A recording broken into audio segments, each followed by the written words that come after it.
20세기 최고의 설교가이기도 하고 복음주의 신학자인 존 스토트 목사님이시죠. 얼마 전에 제 9월 마지막 주간에 우리 한국에서 로잔데이가 있었죠. 이 로잔데이는 스위스 로잔에서 50년 전에 로잔 언약이 체결이 되고 필리핀 데이 그리고 남아공 데이를 거쳐서 이번에 한국에서 50년 만에 다시 하게 됐죠. 그동안 필리핀과 남아공 데이를 거치면서 로잔 언약이 많이 이렇게 조금 변질이 됐어요. 그래서 약간 자유주의적인 신학의 물결이 있었지만 이번에는 조금 그래도 우클릭으로 왔다는 평가를 받고 있는 데이가 로잔 데이인데, 로잔 언약의 가장 중심의 그 기틀을 세운 사람이 존 스토트예요. 그리고 그 일에 이제 빌리그램 목사님이 추진력을 해서 추진한 게 이 로잔 데이인데, 어찌됐든 이 존 스토트 목사님은 매우 귀한 분인데, 이분이 쓴 제자도라는 책이 있습니다. 그 책의 내용에 이런 내용이 있어요. 우리가 하늘의 시민권을 가졌다는 사실은, 우리는 성도죠. 우리 기독교인들이 하늘의 시민권을 가졌다는 사실은 삶의 태도에 대한 강한 도전을 준다. 먼저 돈에 대한 태도, 돈을 어떻게 소유하는 태도가 변한다. 왜냐하면 우리는 알몸이 되는 순간 순례 여행을 떠나기 때문이다 라고 역설을 해요. 그러면서 우리가 복음을 전하려는 노력이 종종 세상 속에서 전하려다가 실패하는데, 그 실패하는 가장 중요한 이유 중에 하나는 우리의 모습이 우리가 전하는 예수님과 같지 않을 때가 많기 때문이다 라고 지적합니다. 이것이 뜨끔하죠. 정리하면 이 존 스토트 목사님은 이 제자도라는 책을 통해서, 제자란 소위 discipleship이죠. 제자의 삶은 이론이 아니라 삶인데, 그 대표적인 모습이 세상 것을 내려놓는 결단에서부터 시작이 됩니다. 예수님을 본받아야 되는데, 예수님을 본받으려면 내가 세상 것을 얼마나 가졌는지가 중요한 게 아니고 얼마나 내려놓았는지가 더 중요하다라고 하는 것입니다. 사랑하는 성도 여러분, 우리가 사는 사회는 세상 것을 자랑하는 시대입니다. 그러니까 예수를 믿는 사람들이 살기가 어려운 것이죠. 역으로 이야기합니다. 물론 우리는 이미 예수를 영접한 그리스도인들입니다. 동시에 주님 뜻대로 살고자 소망하는 사람입니다. 그럼에도 불구하고 이러한 도전과 장애물 속에 항상 우리는 노출되어 있다는 사실입니다. 그렇다면 우리가 한번 되새겨 볼 필요가 있습니다. 나는 예수님의 제자로서 예수님이 기뻐하시는 길을 걷고자 하는가? 바꿔 이야기하면 세상의 자랑들을 내려놓고 오히려 예수님이 기뻐하시는 일로 기뻐하고 소망하고 그 가운데 걷고자 하는가? 오히려 내려놓기는 그냥 예수의 이름을 빙자하여 세상 자랑을 더 추구하고 그것을 자랑하려고 하지는 않는가? 참된 제자는 돈이 많거나 세상 자랑이나 인기를 더 많이 소유함으로 평가되는 것은 결코 아니라는 것입니다. 문제는 그럼에도 불구하고 세상은 물론 심지어 교회까지도 이러한 평가 기준에 자유롭지 못하는 것입니다. 세상 자랑의 기준이 교회 안에 가득해요. 그렇다면 참된 제자는 이 세상을 살면서 어떤 각오와 결단, 어떤 지혜와 결단으로 분별을 하는 지혜가 있어야 결단도 할 거 아닙니까? 그래서 오늘 저는 제목을 예수님의 제자로 사는 지혜는 무엇이고 또 그 결단은 무엇인가 하는 측면에서 말씀을 살펴보고자 합니다. 누가복음 오늘 9장 57절로 62절 말씀을 함께 살펴보았는데요. 이 말씀은 예수님이 소위 갈릴리 3차 사역을 마치시고 예루살렘에 가서 십자가를 지고 죽으시게 되거든요.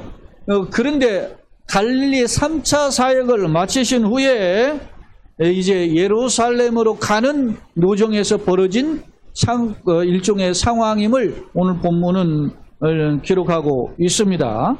자, 52절 한번 읽어보겠습니다. 9장 52절인데요. 같이 한번 읽어보겠습니다.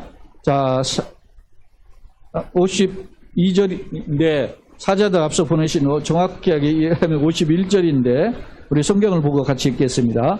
예수께서 승천하실 기약이 차기에 예루살렘을 향하여 올라가기로 굳게 결심하시고 라고 했습니다. 제가 성경 구절을 잘못 정했네요.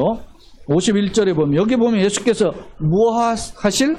승천하실 기약이 차감에 예루살렘을 향하여 올라가기로 굳게 결심하셨다 그랬습니다. 그러니까 예수님이 십자가를 지시고 이제 죽으시고 사흘만에 부활하시고 40일 계시고 승천하시잖아요. 그런 일정이 이제 하나님과의 아버지와 약속한 스케줄에 따라서 이제 예루살렘을 가셔서 그곳에서 재판받고 십자가 죽으시잖아요. 그런 그 스케줄을 위해서 가셨다는 거예요. 지금 예수님 어디에 계십니까? 갈릴리에 계신데 우리 같으면 안 가죠. 죽으러 왜 가겠습니까? 전쟁터에 내가 죽으러 왜 가겠어요? 안 가잖아요. 그러니까 살려고 피신하잖아요. 그걸 나쁘다고만 할 수 없잖아요. 이해가 되잖아요. 충분히. 그런데 예수님은 아버지와의 약속을 따라서 그 십자가에 죽고 이제 주님의 나라에 영광의 나라에 가는 것을 보여주셔야 되잖아요. 그게 메시아의 뭐요? 사명이기 때문에. 길이기 때문에. 그래서 지금 예루살렘에 갑니다. 그런데 이렇게 예수님이 십자가를 지러 가시는데 사람들이 막 예수님 구름대처럼 몰려든 거예요. 왜 그랬을까? 예수님 예루살렘에 가시면 뭐가 된다고 생각해요? 왕이 된다고 생각하는. 왜? 예수님은 유대인의 왕으로 오셨기 때문에. 그래서 예수님이 예루살렘에 가실 때 내가 그 자리에 한 자리라도 끼어 있어야 된다라는 그 생각들이 무리에 가득했단 말입니다. 그래서 이 사람 저 사람들이 예수님을 따르게 됩니다. 예수님이 12제자 말고 따르는 많은 제자들이 있었는데 그 외에도 뭐 수많은 군중들이 찾아와서 예수님께 지금 막 다 앞다투어 가지고 자기들이 제자가 되겠다고 지금 하는 것이죠. 여러분 지중해 어떤 야당의 대표가 재판에 선고해서 했어요. 시비가 엇갈렸어요. 근데 그 본인은 이제 어제 주말 집회에 가서 그건 불복한 또 집회를 했잖아. 그런데 수많은 군중들이 따라갑니다. 국회의원들 따라. 왜 그랬을까요? 그 이유는 그 사람이 가장 자기의 대통령 될 확률이 높기 때문에. 예? 거기에서 사람들이 그렇게 몰리는 거예요. 똑같아요. 예수님 2000년 전에 예수님이 예루살렘에 가신다. 예수님은 십자가를 지러 가시는데 사람들은 뭐 때문에 가시는 거예요? 유대인의 왕으로 등극하고 노마를 몰아나고 그러면 영광의 나라를 건설하면 내가 그 자리에서 한 자리라도 얻어야 되는, 그러려면 내가 예수님의 제자가 돼야 돼. 이런 생각으로 따라가는 것임을 우리는 엿볼 수 있어요. 자, 그러면 바로 이러한 따르는 제자들에 대해서 예수님은 어떤 제자의 정신이 필요한가라고 말씀하셨을까요? 오늘 크게 두 가지로 살펴보겠습니다. 첫째, 57절, 58절입니다. 같이 한번 읽겠습니다. 길 가실 때 어떤 사람이 여짜오되 어디로 가시든지 나는 따르리이다. 예수께서 이르시되 여우도 굴이 있고 공중에 새도 집이 있으되 인자는 머리 둘 곳이 없도다 하시고, 이제 한 사람이 이름 모를 사람이 지금 훅 뛰어들어서 예수님께 어디로 가시든지 저는 제가 따르겠습니다. 제자가 되겠습니다. 이렇게 이야기해요. 그러니까 예수님이 마치 동문서답을 하시듯이 이런 말씀합니다. 예수께서 이르시되 여우도 굴이 있고 공중에 새도 집이 있으되 인자는 머리 둘 곳이 없다. 좋아, 네가 제자 되려고 하냐? 반갑다. 잘 선택해서 어려운 일인데 이렇게 하지 않아. 제가 신학교를 가려고 담임 목사님하고 처음 상의를 했죠. 저희 이제 물론 부모님, 어머님하고 상의하고 난 다음에 이제 담임 목사님 상의를 했는데, 담임 목사님 강 선생 뭐하러 돈 벌지 그 신학교 가려고 그래? 좋은 직장 있는데 뭐하러? 그냥 그래. 그러면서 저한테 핀잔을 주더라고. 그때 조금 서운했어요, 제가. 근데 내가 목회를 하면서 보니까 그 말이 맞아. 이게 힘든 일이야. 예수님이 뭐라고 하셨는지 아세요? 여우도 굴이 있고 공중에 새도 집이 있고 있는데 인자는 머리를. 여러분, 여우도 굴이 있고 공중에 새도 있다. 미물인 짐승도 다 살 곳이 있다는 거야. 근데 예수님은 머리 둘 곳이 없다. 잠잘 곳이 없는, 거처하는 거처가 정해지지 않는 그런 상태에 산다. 내가 이렇게 사는데 너도 그렇게 살아야 된다. 그런 의미를 담고 있습니다. 마치 어찌 보면 동문서답이잖아요. 그런데 예수님께서 왜 이 제자에게 이런 말씀을 하셨을까요? 이 제자가 되기를 원하는 사람에게. 그 당시에 앞서 이야기했죠. 예수님이 귀신을 쫓아내시고 병을 고치고 수많은 병자들을 고치시죠. 심지어는 어떻게 하면 오병이어의 기적을 통해서 보리떡 5 물고기 2마리로 5,000명을 먹이는 기적이 일어나고 심지어 죽은 자가 살아나는 역사들이 몇 건 있었잖아요. 나이선 과부의 아들을 살리시고 회당장 야이로의 딸을 살리셨고 죽은 나사로가 썩은 지 나흘이 되는데도 살려내시는 그런 장면들이 나타났단 말입니다. 물론 이 뒤에 이제 나타나요. 나사로를 살리시는 일은 이 뒤에 있어요. 그런데 이런 장면들이 있는 과정 속에서 군중들이 열광을 하게 된 겁니다. 나 예수님 따라가면 살 수 있겠다라는 희망을 가졌습니다. 어떤 희망이었습니까? 예수님 보시기에는 그의 희망의 속마음을 간파하신 거죠. 어떤 희망일까요? 잘 먹고 잘 사는 거. 세상에 형통하고 잘 나가는 거, 나 사람들 앞에 박수 받는 그런 형통을 꿈꿨던 그 사람에게 예수님은 머리 둘 끝도 없이 사는 사람이다 라고 말씀하셨음을 알 수 있습니다. 참고로 한국 교회가 1960년대, 80년대, 90년대 이르기 때 급속도로 성장을 했어요. 근데 지금은 코로나를 거치면서 반토막이 난 상황이죠.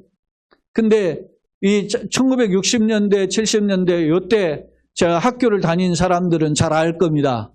어렸을 때 저야 초등학교, 중학교 다닐 때 애양단이라고 해서 깃발 들고 줄 서서 갔어요. 일본 애들 똑같아요. 일본 애들 학교 갈 때, 등교할 때 그 하잖아요. 똑같아. 우리도 그렇게 했어요. 깃발 들고 쫓아갔어요. 쫓아가고 할 때 뭐 했느냐? 그때 제일 많이 불렀던 노래가 잘 살아보세, 잘 살아보세, 우리도 한번 잘 살아보세가 노래였어요.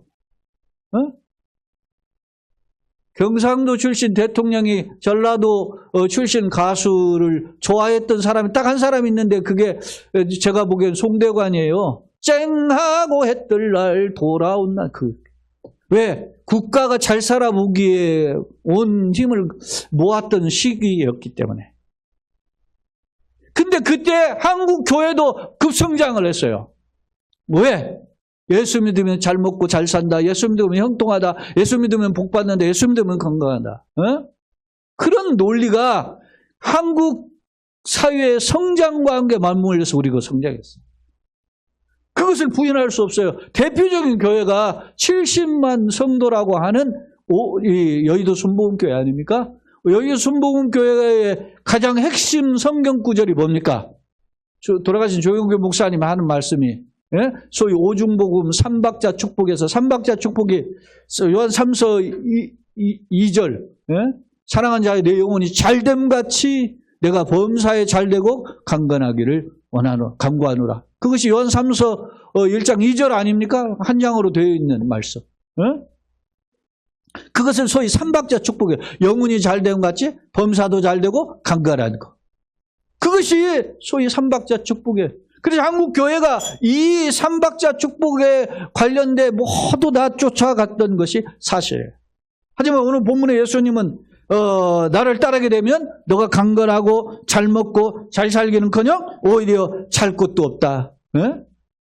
그것 각오하고 있느냐라고 예수님은 말씀하고 있다라는 사실입니다. 사랑하는 성도 여러분, 사실 성경에는 예수님을 믿고 예수님의 제자로 살면 잘 되는 형통한 약속이 있어요. 구약 성경에서 특히 널려 있죠. 생육하고 번성하는 약속들이 있죠. 야베스의 기도 중에서도 내 장막 지경을 넓게 해 달라고 했잖아요. 2가지 그 소원 중에 나의 근심을 떠나게 하시고 내 지경을 넓게 해 달라고 하는 기도가 있죠. 그래서 교인들마다 야베스의 기도, 우리도 그 액자에 그 성구를 적어서 나눠주기도 했잖아요. 그것이 있어요. 그러나 오늘 이것이 성경 전부의 사상이 아니라는 사실입니다. 성경의 일부지 전부가 아니에요. 오히려 예수님 이후의 시대는 예수님과 예수님의 제자들은 어떻게 합니까? 십자가에 순교하신 예수님을 따라서 제자들이 한 명이 배반한 가룟 유다 제외한 11명의 제자들이 다 고난과 핍박과 순교의 길을 걸었음을 우리는 알 수 있어요. 초대교회 역사는 300년 동안 핍박 속에서 순교의 역사였어요. 예전에도 제가 설명했잖아요. 초대교회 자기의 가문에 순교자가 없으면 부끄러워했다니까. 그럴 정도로. 여러분, 한국교회가 이렇게 성장한 배경 중에는 뭐가 있을까요? 앞서 제가 잘 살아보세요 비유를 들었는데 가장 중요한 배경에는 한국교회가 세계의 교회 역사 중에서 순교자가 참 많은 교회예요. 한국교회는 순교자가 많아요. 일제를 겪으면서 6.25를 겪으면서 순교자가 굉장히 많은 교회란 말이에요. 사랑하는 성도 여러분, 히브리서 11장이 믿음장이라고 알려져 있잖아요. 믿음장은 믿음의 인물들에 대한 기록이에요. 여러분 보세요. 믿음의 인물들, 아벨을 비롯해가지고 쭉 나오는데 그 인물들의 기록들을 보면 거기에 보면 다 어떻게 해요? 하나님이 기뻐하시는 인물들이면 고난의 인물들임을 알 수 있어요. 아벨부터 형한테 죽임을 당하잖아요. 특징이 있어요. 제가 언젠가 한번 그런 설교를 하겠지만 여러분 성경에서 하나님이 인정하시고 축복하시는 사람들은 세상과 어떤 면에서 반대되는 케이스들이 수두룩해요. 예를 들면 보세요. 아벨은 죽임을 당하셨어요. 잘 먹고 잘 살지 않고 오히려 형한테 죽임을 당했어요. 그러나 그를 인정했어요. 에녹은 어땠습니까? 다 900살 사는 시대에 그전 300살밖에 살지 못했어요. 세상적인 복의 기준을 볼 때. 그 다음에 믿음 히브리서에 보면 그 다음에 등장하는 사람이 누굽니까? 노아예요. 노아는 세상에서 다 손가락질을 방한 사람이었습니다. 그러나 그는 멸망당한 중에서도 구원을 받았어요. 그리고 등장하는 사람이 아브라함과 이삭과 야곱, 요셉 그 사족장 아닙니까? 창세기 1장에서 5장까지 중에서 12장부터 50장까지는 4명의 이야기예요. 사족장이 전부 다 고난의 사람들이에요. 그리고 대표적인 사람 이제 출애굽을 해서 인도하는 모세 보세요. 모세가 어떤 사람입니까? 모세는 애굽의 왕자로서 자기의 부귀 권력을 다 내려놓고 오히려 그리스도와 함께 고난당을 더 좋아했다고 기록하고 있어요. 성경에서 소개한 인물들 보십시오. 심지어는 다윗도 이야기가 나오고 사사의 이야기도 나오지만 그 중에 선지자들 중에 어떤 자들은 어떻게 해요? 목베임을 당했다. 칼로 목베임을 당했다. 이사야 선지자 그렇게 죽었다고 그러잖아요. 이사야 선지자 누구에게? 므낫세한테. 므낫세가 극악한 왕 므낫세. 근데 극악한 왕 므낫세가 여러분 이스라엘 역대 왕 중에 통일왕국은 3명은 40년씩 통치했는데 나라가 갈라지고 북왕국과 남왕국과 갈라졌을 때 남왕국 중에 19명, 북왕국 중에 19명 왕이 있었어요. 남왕국은 아달랴라는 이 섭정왕 포함하면 20명인데 이 왕들 중에 가장 극악한 왕이 므낫세예요. 근데 므낫세가 몇 년 통치하는 줄 아세요? 55년. 아이러니 아닙니까? 어떻게 이걸 영혼이 잘된 같이 범사가 잘되고 강건하다는 것으로 설명해요? 설명할 수 없어요. 여러분, 그러면 예수 믿으면 고난당할 수 있고 고통당할 수 있고 핍박받을 수 있고 누가 그럼 예수 믿겠어요? 예수 믿으면 그 하나님께서는 그들이 감당할 수 있는 힘을 주시는 거예요. 욥의 고난을 보세요. 패러독스예요. 욥이 감당할 그릇이. 사랑하는 여러분, 저는 때때로 제가 잘난 체를 정말 하는 것 같아서 조심스러운 건데 제가 이 길을 걸어온 것이 자랑이 아니에요. 근데 어려움에도 계속 온 게 있어요. 거룩한 부담 하나. 너가 아니면 어떻게 이 길을 가나? 하나님이 나에게 주신 그 부담 때문에 온 거예요. 사랑하는 여러분, 우리는 어떤 길을 걸어가야 할까? 오늘 본문을 통해서 내가 따르겠습니다. 끝까지 어디든 가시든 따르겠습니다. 그랬더니 예수님 머리 둘 곳도 없어. 이것도 해결 못하면 안 돼. 이런 거죠. 가장 이것부터 해결하고 와. 그렇게 말씀하고 있어요. 두 번째로 보세요. 59절 60절을 한번 같이 한번 읽어보겠습니다. 시작. 또 다른 사람에게 나를 따르라 하시니 그가 이르되 나로 먼저 가서 내 아버지를 장사하게 허락하옵소서. 이르시되 죽은 자들로 자기의 죽은 자들 장사하게 하고 너는 가서 하나님 나라를 전파하라 하시고. 여기 보면 예수님은 이제 앞서는 본인이 직접 자기가 제자 되겠다고 했는데 예수님은 이번에는 예수님께서 자기를 따르는 무리 중에서 너는 나를 따르라. 제자가 되라. 그런 제자로서 헌신하라. 이렇게 명령하니까 이 사람이 나로 먼저 가서 내 아버지를 장사하게 허락하옵소서. 그러니까 예수님 뭐라고 하셔요? 죽은 자들로 자기 죽은 자들 장사하게 하고 너는 가서 하나님 나라를 전파하라. 당시 부모님에 대한 장례식을 치르는 건 매우 소중한 일이었어요. 그래서 어느 학자들은 보면 때로는 성전 할례나 소위 뭐 제사라든지 율법 교육보다 우선할 정도로 이 장례식 중요했다. 오늘날도 우리가 장례를 당하면 주말에 장례를 당하면은 교회 못 오잖아요. 그럴 정도 장례식 그렇게 중요해. 그걸 또 이해를 하잖아요. 하나님께 예배하는 것보다 부모님 장례 치료해야지. 이걸 이해하는데 그렇게 삶에서 우선순위가 되는 일인데도 불구하고 예수님은 어떻게 해요? 죽은 자들 장사케 하고 너는 하나님 나라를 전파하라. 이게 하나님 나라의 제자가 되는 삶에 대한 자세가 얼마나 중요한지에 대한 오늘 주님의 교훈이 담겨져 있음을 알 수 있어요. 우선순위가 무엇인지를 말씀하고 있죠. 왜 그렇습니까? 이에 대해서 학자들이 이렇게 해석을 해요. 예수님이 이런 말씀을 하셨을까? 그 이유는 하나다. 그러면서 뭐라고 하냐면 그것은 주님의 나라가 가까이 왔다. 주님의 나라의 임박성에 대한 강조라는 거예요. 하나님의 나라가 임박했기 때문에 세상 일보다 하나님의 나라에 더 먼저 관심을 가져요. 예수님 마태복음 4장 17절에서 뭐라고 합니까? 첫 번째 예수님이 공생의 사역을 시작하면서 하신 첫 번째 일성이에요. 마태복음 4장에 예수님이 시험 받으시고 이제 외치셨잖아요. 그 외치심이 마태복음 4장 17절에 뭐라고 합니까? 이때부터 예수께서 비로소 전파하여 이르시되 회개하라 천국이 가까이 왔느니라. 또 마태복음 6장 33절에 예수님은 산상교훈의 핵심에서 뭐라고 합니까? 너희는 먼저 그의 나라와 그의 의를 구하라. 그리하면 이 모든 것을 너에게 더하시리라. 라고 말씀하고 있어요. 오늘 우리가 무엇을 먼저 구해야 되는가?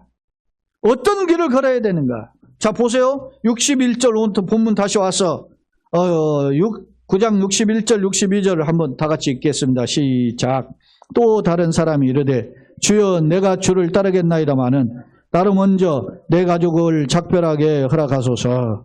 예수께서 이르시되 손에 쟁기를 잡고 뒤를 돌아보는 자는 하나님 나라에 합당하지 아니하니라 하시니라. 이 말씀 무슨 말입니까? 나를 따르라고 예수님께서 말씀하니까 예수님 따르겠습니다. 그런데 먼저 가족과 작별 인사한다야 뒤에 따르겠습니다. 이렇게 이야기하니까 쟁기를 잡고 밭을 가는 사람이 앞을 보지 않고 뒤를 돌아보는 사람은 밭이 삐뚤빼뚤 하잖아요. 방향성을 잃어버린다. 그러니까 내가 복음의 비전 가운데 나아가야 되는 삶의 방향성을 놓치면 그 삶에 끼웃끼웃 뒤돌아보다가는 넘어지게 된다라고 하는 점을 경고하고 있음을 알 수 있습니다. 제자에게는 그렇습니다. 삶 속에서 가장 우선이 되는 우선순위가 무엇이어야 되는지를 보여주고 있어요. 우리가 잘 알죠? 엘리사가 엘리야의 후계자가 되죠. 엘리야가를 하나님께서 부르셔서 죽음을 보지 않고 옮겨온 사람 2명 중에 한 사람이 엘리야 아닙니까? 근데 그 엘리야가 나를 하나님 부르실 때 이 엘리사라는 이 제자가 내가 엘리야를 끝까지 따라갑니다. 그러니까 스승 엘리야가 야 하나님이 나를 지금 부르시기 때문에 너는 따라오지 마. 그렇게 이야기하는데도 따라갑니다. 나는 끝까지 따라가겠습니다. 그러니까 이거 지역마다 옮겨갈 때 그 선지자 생도들이 찾아왔어요. 신학생들이죠. 찾아와가지고 지금 하나님께서 우리 스승님을 취하시려고 하는데 당신 따라가지 마세요. 그러니까 난도 안다. 그런데도 난 따라간다. 끝까지 따라갑니다. 따라가니까 엘리야가 물어요. 너가 왜 이렇게 계속 어려운 힘든 일을 쫓아오느냐. 그러니까 하나님이 나를 취하기 전에 내게 무엇을 해줄 것을 구하라. 그러니까 당신의 영감을 갑절을 읽기를 원한다 그랬어요. 당신의 영감 갑절을 원한다는 당신 몫에 주신 후계의 몫을 두 몫을 나에게 주세요. 그 말은 당신의 후계자가 되기를 원합니다. 그런 뜻이에요. 다시 말하면 나는 선지자로 살겠습니다. 여러분 그 당시가 어떤 시대입니까? 엘리야의 시대는 누가 왕이었죠? 북왕국의 최고의 악한 왕 아합이 통치하던 시대. 그의 부인 이세벨은 이 엘리야를 죽이려고 했어요. 남편은 3년 6개월 엘리야를 쫓아다니며 죽이려고 했어요. 그리고 그 3년 6개월 끝나는 지점에서 아내가 이제는 벼르고 이 엘리야를 죽이려고 하잖아요. 그런 상황을 엘리사 누구보다도 그 엘리사가 잘 알고 있는데도 그 선지자 길을 걸어간다고 그랬어요. 사랑하는 여러분, 무엇이 이를 이끌어가고 있나요? 하나님의 거룩한 비전과 부담이 나를 이끌어가는 것입니다. 내 인생 계산이나 지혜나 어떤 노력과 판단이 나를 이끌어가는 게 아니고 하나님의 은혜가 나를 이끌어가는 줄로 믿습니다. 사랑하는 여러분, 여러분이 전부 다 예수님의 제자로서 사도로서 이렇게 살라는 말이 아닙니다. 내가 인생길에 걸어가는 길에 이런 수많은 도전과 장애물들이 있는데 그때 어떤 우선순위를 가지고 살아갈 것입니까? 오늘 이 말씀의 거울을 통해서 내 자신을 돌아보아서 내가 뒤틀림 없이 흔들림 없이 걸어가야 된다라는 사실을 말씀을 통해 교훈하고 있다는 사실입니다. 오늘 이 제자가 되기를 명하는 예수님의 말씀 속에는 너가 손으로 계산하지 말고 하나님의 뜻을 먼저 구하는 자가 되라 그렇게 말씀하고 있습니다. 사랑하는 여러분, 청교도를 가리켜서 소위 퓨리턴이라고 하죠. 퓨리티가 순결 그런 뜻이잖아요. 거기에서 유래된 그 사람들, 그러니까 순결의 신앙을 찾기 위해서 쫓아갔던 사람들을 가리켜서 퓨리턴이라고 하는 거예요. 청교도. 근데 이 사람들이 당시 영국의 그 구교에 막 그 핍박이 거세지자 어떻게 신앙의 자유를 찾아서 그 신데레고를 향해서 왔잖아요. 신데레고를 올 때 그 질병에 걸려서 죽는 사람이 많고 그렇게 배 타고 오다가 질병에 죽어요. 근데 제가 최근에 그 어떤 영국의 그 의사 1700몇 년도인가에 썼던 의사가 선원들이 152명이 항해를 했는데 항해가 끝날 석 달쯤 90일 정도 지나니까 사람들이 그냥 죽는다는 거예요. 그리고 한 50몇 명은 살아나는 거예요. 그리고 한 100여 명 가까이 90몇 명이 죽었다는 거예요. 왜 죽었는가 연구해 보니까 그들이 죽는 병이 무슨 병이에요? 괴혈병으로 죽어요. 괴혈병이 뭐가 부족해서 죽어요? 비타민 C가 부족해서. 피가 괴사돼가지고 죽는 거라. 그래서 이 사람이 찾아봐가지고 뭘 주었느냐면 레몬하고 이런 것들을 오렌지를 주니까 그거 먹은 사람들은 살아나더라는 거예요.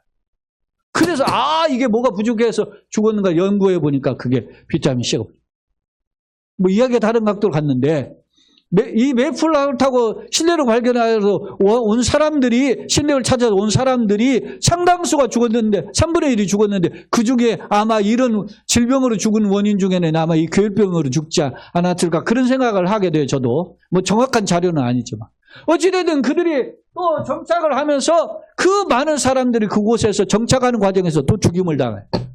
싸우면서 죽고 질병으로 죽고 그리고 그 한 해의 처음 소출을 하나님께 감사한 날이 바로 추수감사절. 그리고 그들이 살면서 어떻게 합니까? 제일 먼저 건물을 짓는데 교회를 짓고 자녀의 교육을 위해서 학교를 짓고 그리고 맨 나중에 자기 집을 지었다 그러잖아요. 그들이 정신이 있었던 거예요. 그 나라와 의를 구하는 것. 그리고 그 의의 신앙을 자손들에게 물려주고자 하는 것. 그것이 바로 퓨리천. 사랑하는 성도 여러분. 오늘 우리는 어떤 삶이 모습입니까? 제자입니까? 라는 유명한 책을 썼던 오르티즈 목사님의 글을 보면 제자입니까의 책의 내용에 제가 청년 때 신학교 오기 전에 이 책을 읽고 내가 감동과 도전을 가지고 2번을 읽은 책이에요, 이게. 근데 이 책의 내용에 보면 교인들의 수가 늘어난다고 모두가 제자가 되는 게 아니다? 그렇게 지적을 해요. 그러면서 특히 교인들이 몇백 명 늘어난다고 해서 다 성숙한 제자인 것처럼 착각하면 안 된다. 그들은 살은 찌고 있지만 어떻게 해요? 정작 건강한 살일쯤이 아니다. 이렇게 지적을 해요. 나는 어떤가? 교회에 오랜 기간 다니면서 내가 신앙 연수는 가져가지만 영적으로 부유한 자인가? 아니면 그저 세상 것에 부유한 것은 아닌가? 되돌아보아야. 옛날에도 제가 한번 소개한 김장 원리 중에 김장을 할 때 배추를 절이기 위해서 소금물을 붓고 하는데 소금을 막 휘저어도 잘 안 녹아가요. 수돗물에 이렇게 저으면. 그런데 이 소금물 뭐 한두 바가지 이렇게 해도 잘 안 녹는데 한 가마니를 바닷물에 던지면 조금 있으면 바다에 여기 가마니가 싹 녹아버립니다. 왜 그러느냐? 이 과학자들이 이걸 가리켜서 회귀 본능이라고 해요. 소금은 알갱이지만 바닷물은 액체지만 서로 다른 것 같지만 섞어보면 원래 같은 거기 때문에 싹 돌아가 버린다는 거예요. 인생도 하나님의 형상을 찾아서 하나님의 피조물, 새로운 피조물이 된 우리가 신형상이 회복된 존재인데 죄의 영향 아래 있으면 죄로 회개해버린다는 거예요. 그러나 우리는 하나님의 자녀로서 하나님께 회개해야 된다는 것이 오늘 성경의 교훈이라는 사실. 바울이 이것 때문에 고민했잖아요. 우리가 요즘 살펴보았던 로마서 7장의 24절에 뭐라고 기록합니까? 우리가 다 같이 알고 있는 오라, 같이 시작. 오라 나는 곤고한 사람이로다. 이 사망의 몸에서 누가 나를 건져내. 이렇게 고민을 했어요. 누가? 바울이. 그런데 이 25절에 뭐예요? 그러나 우리에게 이김을 주시는 하나님께 감사하리로다. 이김을 주시는 하나님이 있다는 거예요. 나를 이기게 하십니다. 곤고한 자지만 어떻게? 생명의 성령의 법으로. 할렐루야. 우리가 하나님의 법에 붙들리면 다시 일어설 줄로 믿습니다. 도전들을 이겨낼 줄로 믿습니다. 그렇습니다. 사탄은 우리를 끊임없이 세상 것으로 회개하도록 유도하지만 오늘 우리는 주님의 손에 붙들려 살기를 원할 때 성령이 우리를 이끌어 가시게 된다는 사실입니다. 존 스토트 목사님이 했던 우리가 하늘의 시민권을 가졌다면 하늘의 시민권자의 태도를 가져라고 하는 말씀처럼 우리가 성령에 붙들려서 진정한 하나님의 시민권자로 살아가되 오늘 주님을 기쁘시게 세상에 덕을 끼치는 빛의 사자로서 승리하는 저와 여러분과 속한 가정들과 기도한 제목과 또 건강 회복되고 길이 열리는 은혜가 있기를 예수님의 이름으로 축원합니다. 아멘. 좋으신